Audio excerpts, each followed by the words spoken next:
Look लिखित सुसमाचार तार 6 अध्याय 13 पद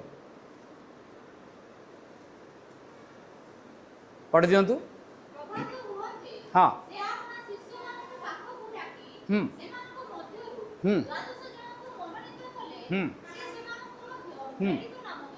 तलकू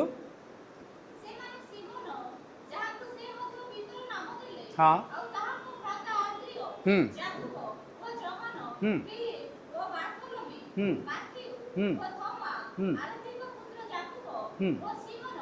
आउ थे गोटे सिमोन बोली आसिला।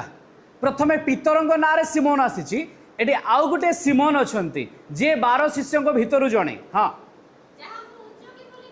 जहाँ को उद्योगी बोली कहते ए उद्योगी जो वर्ड यूज होती ना ताकू कह जाए जेलोट ताकू कह जाए जिलोट कारण पूर्वर ये जिलोट गोष्ठी रे थिले। को गोष्ठी रे थिले? जिलोट गोष्ठी रे थिले। आउ इंटरेस्टिंग विषय जे जिलोट मानकर यह फेथ थिला जे सेमाने उग्रपंथी अटंती सेमाने ग्रीक रो राजा को मानु नथिले कि रोम रो राजा को मानु नथिले से टैक्स देबा पाई सेमान को सपक्षर नथिले। आपण जानिछंती प्रभु को भी टैक्स मगा जाइछि काइसरंक तरफरु रोम रो शासकंक तरफरु किंतु जेलोट माने कहउथिले आमे टैक्स देबुनु पूरा खंडन करूथिले। जो माने टैक्स दउथिले बरं से सेमान को मारी दउथिले। ए जेलोट माने एते बद्धपरिकर थिला जे सेमान कहउथिले आमे जाय कि हत्या कर देबु आमे मारी देबु आमे टैक्स देबुनु परमेश्वर जिहोवा को छडा किए आम ऊपर राजा ही पारिबे नाय जदि बाहरु कि आसुचंती आमे सेमान को मानिबु नाय। तो जेलोट ग्रुप भितरु जणे थिले सिमोन आ से मध्य प्रभुंकर शिष्य हेले। मु भाबुछि एडी चारिटा ग्रुप विषय आपण माने बुझी पारिथिबे। चलंतु thank you praise the Lord.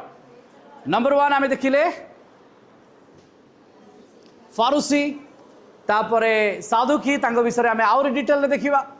जो शेष दुईटा ग्रुप एसेंस जे माने बाहर रहउथिले आउ अति कड़ारे नियम नीति पालन करूथिले से माने मंदिर को जाउ नथिले।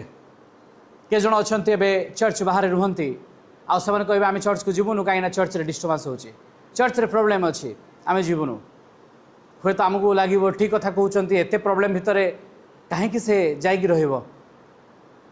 मते कोंतु ख्रीष्ट कौन एसेंस ग्रुप रो थिले ना से करप्शन अगेंस्ट रे मंदिर रे थिबा समस्या अगेंस्ट से ठिया आइछंती। लोके बोलो कोंतु मंद कोंतु दैट सेपरेट थिंग्स से निजकु ताठो अलगा करिनांती। जदि आमे एसेंस ग्रुप रे रहू ताले ख्रीष्ट आम सहित नहांती। जदि आमे जेलोट को पळे आइबा आमे उग्रपंथी हो जिबा।